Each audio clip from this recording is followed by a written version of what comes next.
Six class. आज हम अपना ग्रामर एंड कंपोजिशन का चैप्टर नंबर 8 स्टार्ट करेंगे। ठीक है, ये मैं आपको क्लास में भी करवा चुकी हूँ प्रपोजिशन, तो इसलिए मैं आपको एक जनरल सा इसकी डेफिनेशन और एग्जांपल्स के बारे में जनरल सा बताऊँगी। ठीक है, so let's start with its definition. So what is preposition?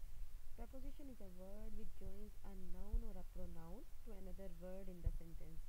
यानी प्रपोजिशन क्या है? जो कि एक नाउन या प्रोनाउन को किसी दूसरे वर्ड के साथ जोड़ता है। ठीक है, and show some relation between them, और उनके दरमियान कोई ताल्लुक जाहिर करता है। ठीक है, जैसे the book is on the table, किताब मेज़ पर है। अब देखिए, अगर यहाँ पर ऑन ना होता, the book is the table, यानी अब ये बुक का रिलेशन टेबल के साथ कुछ भी शो नहीं हो रहा कि बुक का टेबल के साथ क्या रिलेशन है। जैसे हमने यहाँ पे ऑन लगाया तो हमें पता चला कि the book is on the table, के किताब मेज़ पर है। तो he writes with a pen, अब अगर यहाँ पर विद ना होता, ही राइट्स आ पेन, तो कोई हमें मतलब समझ नहीं आती। ही राइट्स तो ठीक है, आ पेन क्यों इसके साथ लगा? वो इसलिए लगा कि he writes with a pen, तो अब विद ने रिलेशन शो कर दिया है पेन का। ठीक है, तो अब he writes with a pen, वो पेन के साथ लिखते हैं। The cat is sitting under the chair, यहाँ पर अंडर जो है वो प्रपोजिशन है। तो इन जुमलों में वो बता रहे हैं कि ऑन, विद और अंडर प्रपोजिशन है। इनके अलावा ये कुछ एग्जांपल्स उन्होंने दी हुई है, कुछ वर्ड्स दिए हुए हैं, ये सब क्या है? ये सब प्रपोजिशन है। तो आपने इसकी डेफिनेशन और ये जो वर्ड्स हैं ये आपने अच्छे से याद करने हैं। तो अब कुछ इंपॉर्टेंट प्रपोजिशन का जो यूज़ है वो उन्होंने आपको बताया हुआ, जैसे ऐड और इन जो है ये कब यूज़ होती है।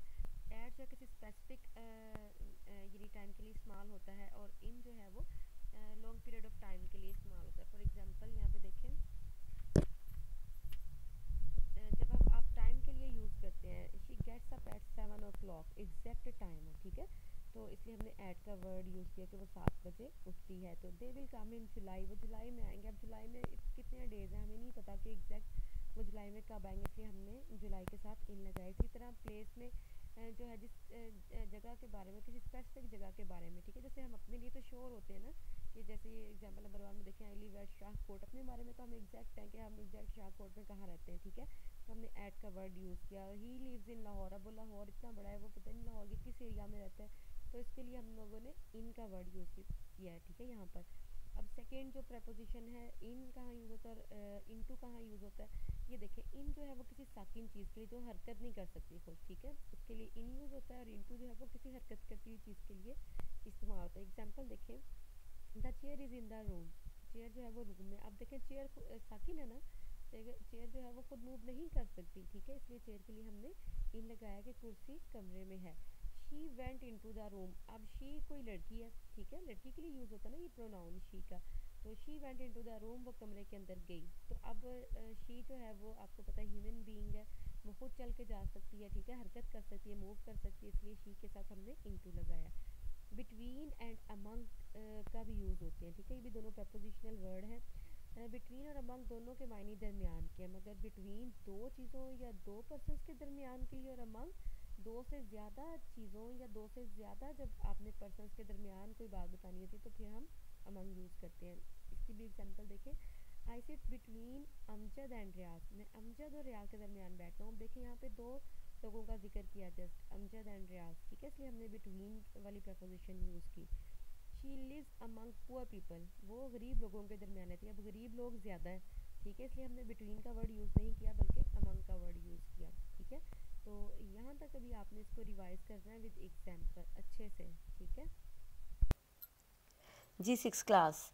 प्रपोजिशन तो आपने पढ़ी है, उसके साथ अब आपने टेंसेस जो हैं वो आपने साथ साथ स्टार्ट करने हैं। ये आपने फर्स्ट टर्म में भी किए हैं, सेकंड टर्म में भी मैंने आपको करवाए हैं, और अब थर्ड टर्म है। ठीक है, तो let's start with present indefinite tense. आप बार बार पढ़ चुके हैं। सबसे पहले आपने जिस तरह कॉपीज़ पे पहले भी आप लोगों ने इनको नोट डाउन किया है, अगेन आप इनको नोट डाउन करेंगे। ठीक है, तो अब प्रेजेंट इंडेफिनिट की डेफिनेशन हम देख लेते हैं पहले, कि वो फ़ेल जिसमें किसी काम का करना या होना मौजूदा ज़माने में पाया जाए उसको हम प्रेजेंट इंडेफिनिट कहते हैं। ठीक है, और इसकी पहचान क्या है, इसकी उर्दू में शनाख्त क्या है, कि इसके जुमलों के आखिर में ता है, ती है, ती हूँ, ता हूँ वगैरह आता है। ठीक है, अब आगे से इसके रूल आप स्टडी कर लें। इसमें first form of verb use होती है।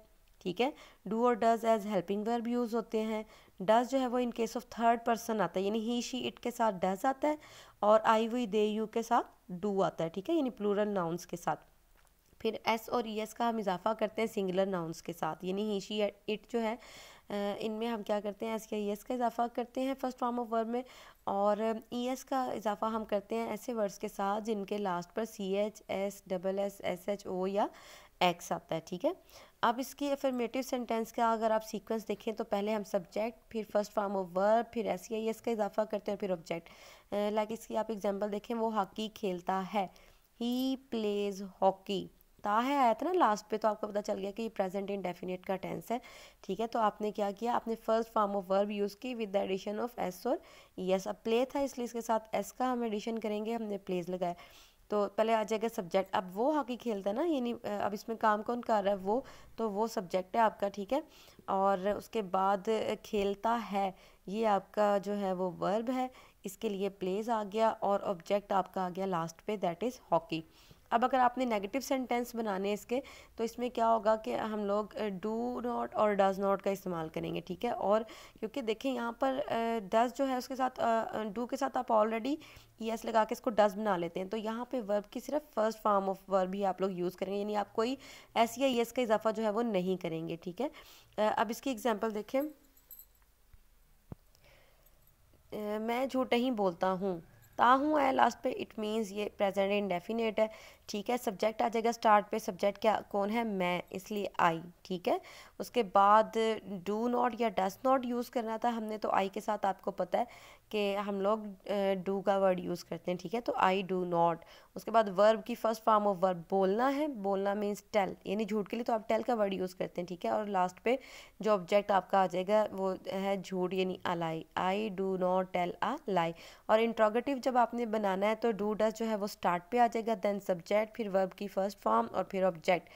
लाइक इसमें है क्या, वो हाथ मिलाते हैं, डू दे शेक हैंड्स, ठीक है। और नेगेटिव इंट्रोगेटिव जब बनाने हैं तो डू डज पहले आ जाएगा, फिर सब्जेक्ट, फिर नॉट, फिर फर्स्ट फॉर्म ऑफ वर्ब और ऑब्जेक्ट, ठीक है। इसमें एग्जांपल है, क्या वो तेज़ नहीं दौड़ता है, डज स्टार्ट में आ गया क्योंकि वो सिंगुलर है इसलिए डज लगेगा, ठीक है। फिर सब्जेक्ट ही, और उसके बाद नॉट, और उसके बाद वर्ब की फर्स्ट फॉर्म रन, यानी दौड़ता है, और फिर ऑब्जेक्ट आपका आ जाएगा, ठीक है। फास्ट, क्या वो तेज़ नहीं दौड़ता, does he not run fast. तो ये आपने अच्छे से, ये आपने रूल्स भी इसके लर्न करने हैं, इसकी पहचान आपको आनी चाहिए, और आपने इसकी 2 एग्जाम्पल जो है वो अपनी कॉपी पे राइट करनी है।